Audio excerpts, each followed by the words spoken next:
Hello, welcome to the next part of immunity. Today I'm going to talk about fasting. Fasting is something that is kind of being brought back into vogue in the last few years, especially intermittent fasting, things like these concepts. Um, and actually, the science really does back it up that it is something that is incredibly beneficial.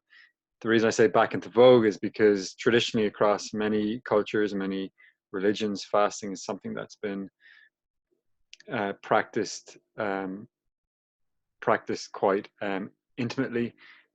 We find that especially in some of these agricultural cultures, that towards the end of towards the end of spring, where a lot of the supplies from the previous year's harvest are starting to run out, and that there's usually a period in which people fast purely because they don't have the food to eat, and you see that in certain religious traditions around, Easter time, where there is a fasting.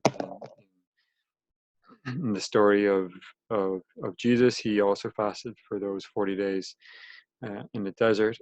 And so there is a tradition that comes forward with fasting. And what we're starting to learn from a science point of view, it seems to exercise what's called metabolic flexibility, is our ability to be able to work from different energy sources, from a glycemic or from a sugar based energy source, and also from a ketogenic or from a fat burning source. And fasting seems to exercise some part of that. The one kind of consideration is that it's definitely not for everybody.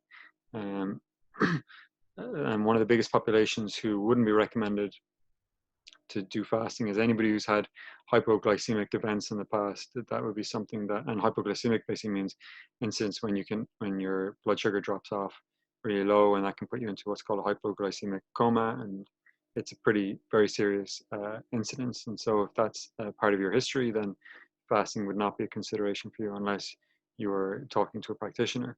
Um, like I said, it's good for some, not for others. For the most part, it's pretty. The science shows that it's kind of a win-win-win throughout its effects.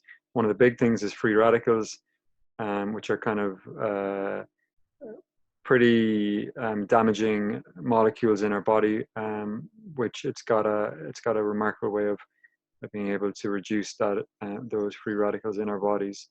And also from an antioxidant point of view, it it increases our ability to be able to detox. Um, Regenerating the immune system is and also an incredibly beneficial aspect of fasting. Um, and so basically, the process is how you would start fasting is what's called a compressed feeding time. And so what that basically means is if you let's say you eat at 8 in the morning your breakfast, you eat at 12 your lunch, and you eat at 4, let's say, or 5 o'clock your dinner.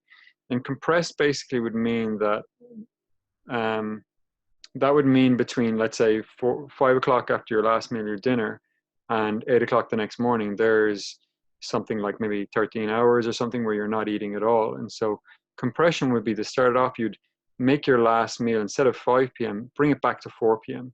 So you're increasing that window by an hour, 14 hours, where you're not eating. So you're fasting for 14 hours. Um, and then you can train your body up into now bringing your last meal from 4 o'clock to 3 o'clock. So that increases your hour, another hour onto your that time that you're fasting. And then it might get to a point where you're now only eating at 4 o'clock, or sorry, at 8 o'clock in the morning, and then maybe at 3 o'clock. So you're eating two meals instead of the three, but in that compressed time. And that's a way of training your body up to this, as opposed to jumping straight in at the deep end and doing a 24-hour fast. You can then, as you train it up, then you start, and you're having positive effects to it, then you start moving into more of what they call the intermittent fasting times. Of you might have, one meal at 12 o'clock one day, and then your next meal at 12 o'clock the next day. So it's a 24-hour fast.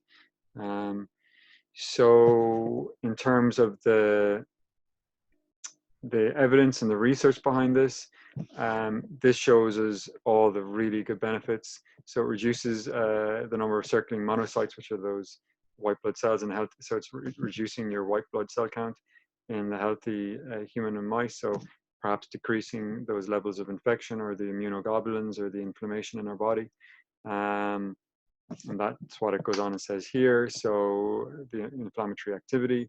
And then it's also improving all these markers around inflammatory diseases. So your CRPs and your markers like that without compromising that antimicrobial immunity. So that antimicrobial immunity, which is the key thing here, which we talked about it in the first video, is your antigens. So those part of our acquired immune system, which are incredibly beneficial to fighting viruses and pathogens and bacteria and infections, that we're actually decreasing our inflammatory disease, but actually not compromising that. So the next slide, we'll talk about exercise. Be sure to stay tuned. If any questions with fasting or that, be sure to send me a message, and I'll see if I can help you out. Have a great day.